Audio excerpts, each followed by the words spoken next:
So after 2 years of waiting, we finally got another trailer for the sequel to Breath of the Wild, and the game looks absolutely amazing. I'm glad that we finally got some gameplay, and we finally got to see just how the Zelda team is going to open up the world. And Flying Islands is something that I predicted in my Expanding the World of Breath of the Wild video. Though I thought Flying Islands was the least likely way it could expand, I'm glad that we got the confirmation. The only thing that sucks is that we didn't get a release date or a title, but I'm fine with what we got. This just means that the game is going to be so much better, and even look at the case of Breath of the Wild. It kept being delayed, but when it did finally come out, the game was amazing. But since we got the newest trailer for Breath of the Wild sequel, I thought we should celebrate by coming up with theories of some of the aspects of the trailer. So if you guys could start off by liking the video and subscribing, that would be appreciated. Also stick around to the end, because the last theory is my favorite out of all of them.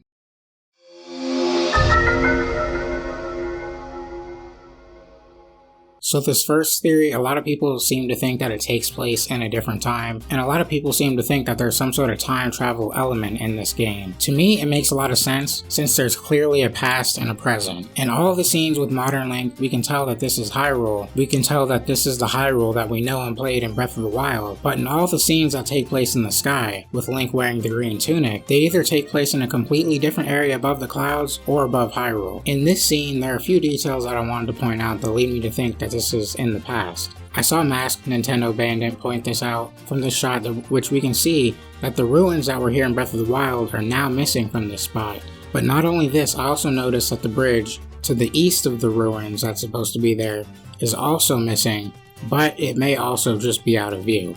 I feel like time travel is probably a guaranteed in this game. I mean, look at previous Zelda games. Time travel is like a main element throughout the entire series. And I think that time travel is probably the best way that the Zelda team can reuse this world, because Breath of the Wild's world is so massive. They can change a few things here and there, but they already have the basic blueprint of the world. So I think time travel really fits, and I hope that we see it in Breath of the Wild.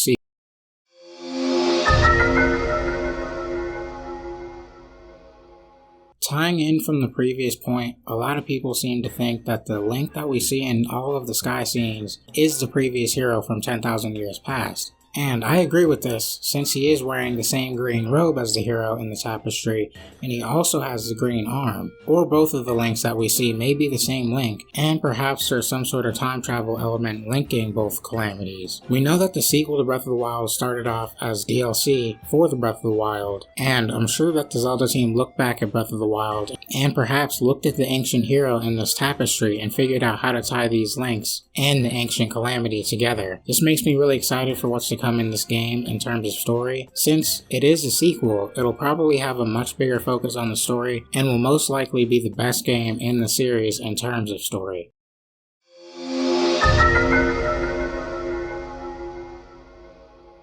Okay, so this theory, I'm not sure what to call it, but in the latest trailer for Breath of the Wild sequel, there are a lot of scenes where Link is in the clouds. In most of these scenes, we can't tell where they are or where they take place, with the one exception of this scene that takes place above the Thundra Plateau. Most of these scenes you can't tell where Link is, but some people seem to think that the cloud barrier may return from Skyward Sword, and it may, but I've seen some people say that this area in the clouds could be the area where the dragons go when they leave Hyrule.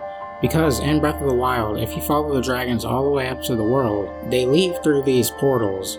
And that's where a lot of people think that this area could be located. And I think it could be true. I think that it is a really cool idea. And the portals look similar to portals in Twilight Princess, which some people may think that these games are linked because of that. But now that we're up in the sky, one thing that I want to see is a lot more dragons and a lot of other creatures like Levias in the sky. And like a lot of you guys, this game reminds me a lot of Skyward Sword, and in that aspect, I'm very excited for the game.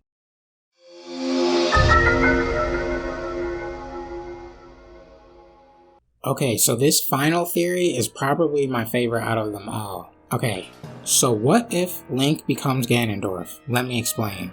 In this trailer, Link's outfit is similar to the outfit of the hero from the previous Calamity from 10,000 years past. But not only is his outfit similar to the hero of the past, but it's also similar to Ganondorf's outfit in what we've seen of both of the Breath of the Wild sequel trailers. In the first trailer, we see that this green hand is sealing Ganon, but eventually becomes part of Link, One interesting difference about Link after he gets his hand is that he has longer fingernails. The character sealed below Hyrule Castle, who we presume is Ganondorf, also has longer fingernails. If we actually look at the first sky scene in Breath of the Wild sequel, we can see that you can actually see that this mark on his hand seems to be spreading across his body, meaning that this hand could be slowly corrupting his body and transforming him into Ganondorf, or this character that we see underneath Hyrule Castle as you progress through the game. Not only that, but in this trailer we never see Link's face in all of the sky scenes, meaning that something may be different about it, or there's something hidden that Nintendo doesn't want us to know about. But the thing that brings this theory back around is if we re-examine the tapestry of the previous Great Calamity and focus in on the hero, one difference between the Link that we know and this hero is the color of their hair. The Link we know has blonde, light brownish hair, while the ancient hero has red hair. But do you know who does have red hair? This figure, who has been sealed down below Hyrule Castle for 10,000 years, has more in common with the ancient hero than the Link from the present.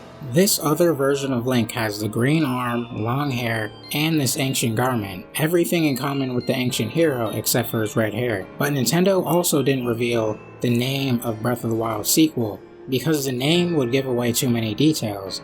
I believe that the name of this game would probably have some sort of connection between Link and Ganondorf's relationship. But I want to know what you guys think of these theories. I absolutely love them, especially that last one, and I'm convinced that we'll see something similar to that last theory based on what we've seen so far. And tell me what you guys think of these theories, especially that last one, and what do you think about what we've seen so far. I know I've been late on this video. I'm recording this like a week after Nintendo's Direct, so I'm so sorry for that. But I'm going to try uploading a lot more consistent this time, and tell me some theories of your own in the comment section below. But also like and comment and subscribe to the channel, and I've been Brosho, and I'll see you guys in the next video. Peace.